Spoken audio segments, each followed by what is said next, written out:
नमस्कार। जय माता दी। मैं हूँ आपकी अपनी लाइफ डिज़ाइनर आचार्य जीतू सिंह।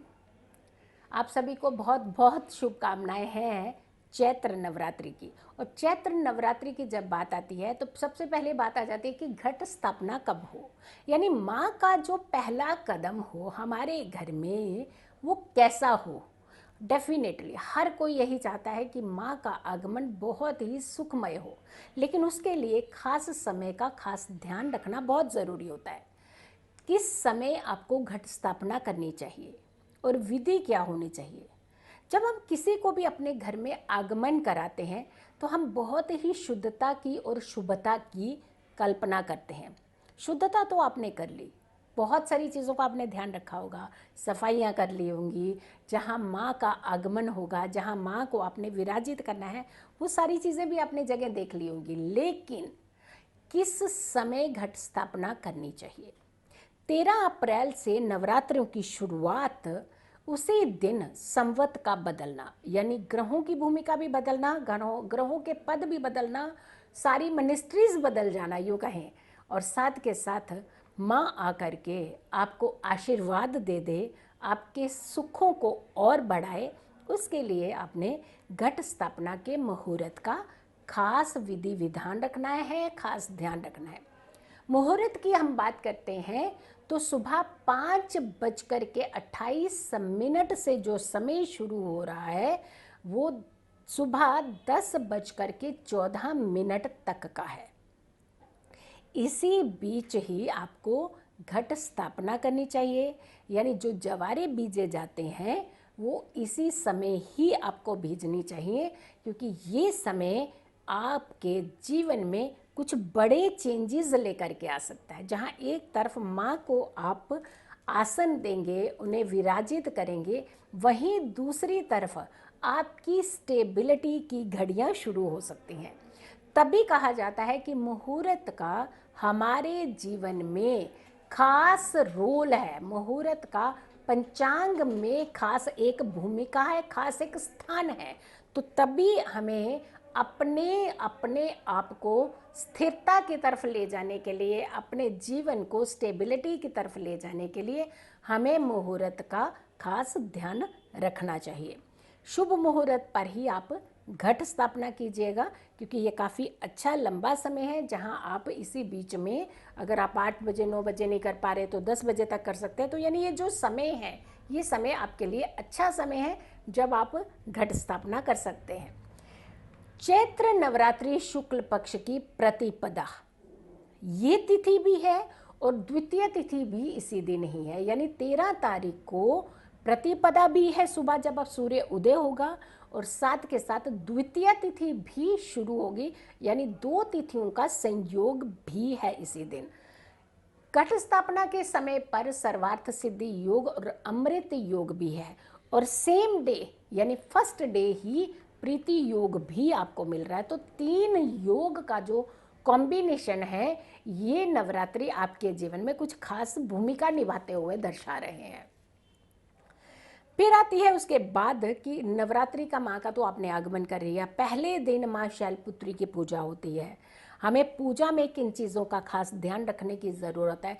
सबसे ज़्यादा जो ध्यान रखने की ज़रूरत होती है वो होती है आपकी सात्विकता, आपकी शुद्धता, शुद्धता विचारों की भी, शुद्धता नियत की भी, और शुद्धता आपके वातावरण की भी।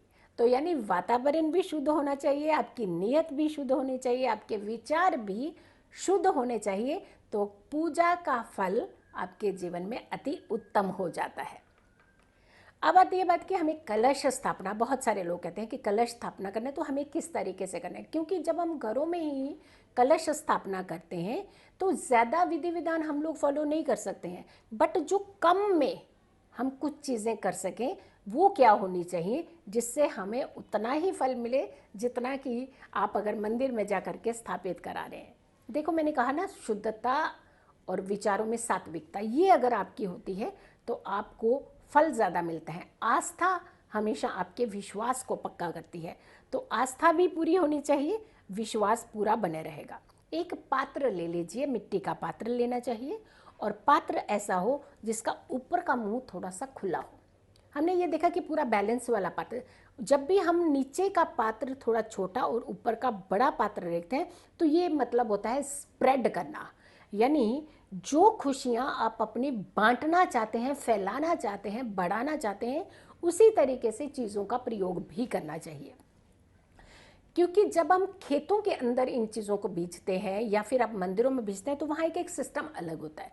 जब घरों के अंदर कुछ सीमित चीज़ों के दायरे में रह करके आप किसी भी पूजा विधि विधान को करते हैं तो वहाँ इसका देश काल पात्र, जो कुंडली में हमेशा कहा जाता है, देश काल पात्र के हिसाब से कुछ सिचुएशंस बदलती हैं। हमेशा घर में जब आप खेतरी बीजते हैं, जब आप जवारे बीजते हैं, आप घट स्थापना करते हैं तो आप इन चीज़ों का ध्यान जरूर रखिए। जो मिट्टी का पात्र हो वो नीचे से थोड़ा छोटा होना चाहिए, ऊपर से थोड़ा खुला होना चाहिए, यानी ऊपर का जो मुख होता है वो बड़ा होना चाहिए, यानी आपकी खुशियों को स्प्रेड करना, फैलाने का काम करता है। वो एक संकेत आपके जीवन में बड़ी भूमिका निभाते हैं। गंगा जल का उस स्थान पर छिड़काव कर लीजिए जहाँ आप ये खेतरी बीजना जा रहे हैं, और वहाँ पे मिट्टी का पात्र रखिए, उसके अंदर शुद्ध मिट्टी को रखिए, साथ के अंदर आप जवारे जो बीजते हैं, जो ले वो बीजिए। कुछ लोग सतनाज भी बीजते हैं, यानी बहुत सारी ऐसे मान्यता भी सतनाजा को यहाँ पे बीजा जाता है, लेकिन जवारे भी बीज सकते हैं। सतनाजा अगर आपकी शुरू से आप बीजते आ रहे हैं तो सतनाजा भी बीज सकते हैं, तो इसमें कोई परहेज नहीं है। कलश ज़रूर रखें, कलश की बहुत बड़ी भूमिका रहती है। जल जीवन है, ये हमेशा कहा जाता है, और पूजा विधि विधान में जल की सबसे बड़ी भूमिका निभा जाती है। यानी किसी भी कार्य को करने से पहले जो छिड़काव किया जाता है पवित्र करने के लिए, वो जल का ही होता है। तो जल जीवन भी है और जल आपकी पूजा की जान भी है। तो इसीलिए कलश ज़रूर स्थापित करें साथ में, और कलश के ऊपर नारियल को ज़रूर स्थापित करें, जो आपकी शुभता का प्रतीक माना जाता है। नारियल हमेशा शुभता का प्रतीक माना जाता है। नारियल, जटा वाला नारियल जिसके ऊपर बाल लगे होते हैं, उस नारियल के ऊपर कलावा लपेट करके या फिर लाल चुनरी लपेट करके आप उस कलश के ऊपर रख दीजिए, विराजित कीजिए। क्योंकि कलश को भी खाली नहीं रखना होता है, तो कलावा ज़रूर बांधिएगा। जो आपने कसोरा लिया है, जो मिट्टी का बर्तन लिया है जिसमें आप खेतरी बीजने जा रही हैं, उसे भी कलावे से ज़रूर बांध दीजिए।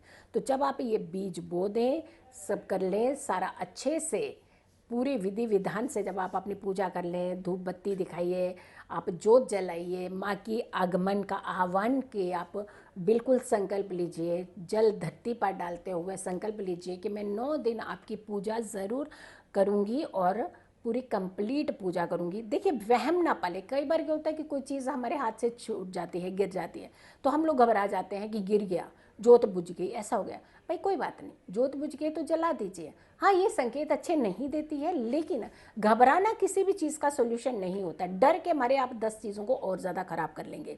इसीलिए माँ है, बच्चों की हर गलती को भी माफ़ करती है। तो जब माँ आई है आपके द्वार में तो ज़्यादा गलतियों की तरफ ध्यान नहीं लीजिए। हाँ, स्वयं आप कुछ गलती मत कीजिए, यानी किसी को सता देना, किसी को परेशान कर देना, किसी को तकलीफ़ देना शुरू कर देना, ऐसी चीज़ें ना करें। और जब ये आप सारी खेतरी बीज लेते हैं तो आप एक चुनरी से उन्हें लपेट दीजिए, थोड़ा उन्हें एक सम्मान दीजिए। ये साधारण विधि है। पंचमेवा का भोग लगाइए या फिर घर में कोई मिष्ठान है उसका भोग लगाइए। पूरे घर में आप धूप बत्ती जोत जो है वो घुमा करके पूरे घर के अंदर रोशनी कीजिए, कपूर को प्रज्वलित कीजिए, यानी घरों के अंदर सात्विकता का माहौल बनाने का प्रयास कीजिए और माँ की आराधना में लीन हो जाइए।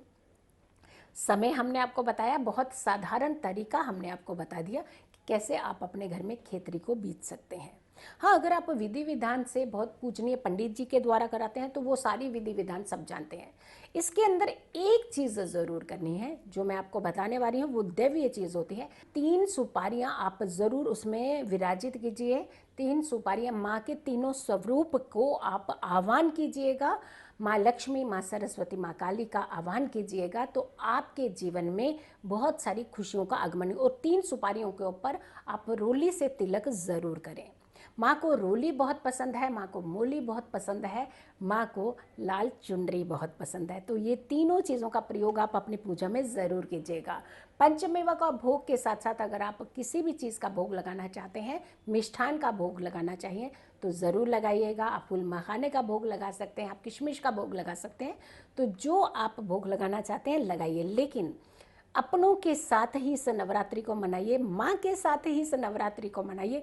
भीड़ भाड़ से दूर रहिए ताकि आप सुरक्षित भी रहें और स्वस्थ भी रहें, आपके अपने भी सुरक्षित रहें, आपके खुद के जितने भी व्यक्ति हैं, परिवार के सदस्य हैं, वो भी स्वस्थ रहें।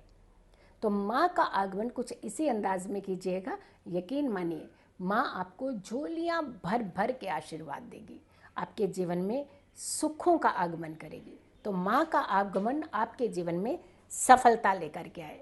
खुश रहिए, स्वस्थ रहिए, पॉजिटिव रहिए। इस वीडियो को बहुत सारे लोगों तक ज़रूर पहुंचाइएगा। आपने अगर मेरे चैनल को सब्सक्राइब नहीं किया है तो ज़रूर कीजिएगा और नोटिफिकेशन जो है वो ज़रूर ऑन कीजिए ताकि अगली वीडियो आप तक ज़रूर पहुंच जाए। बहुत जल्दी एक अच्छी वीडियो के साथ और हाजिर होंगी और सारी वीडियोस यूट्यूब पर मेरी ज़रूर देखिएगा। हर वीडियो आपके लिए है, आपके हित के लिए है और बहुत ही खास अंदाज की है। तो सारी नवरात्रि की वीडियोस ज़रूर देखिएगा। नमस्कार।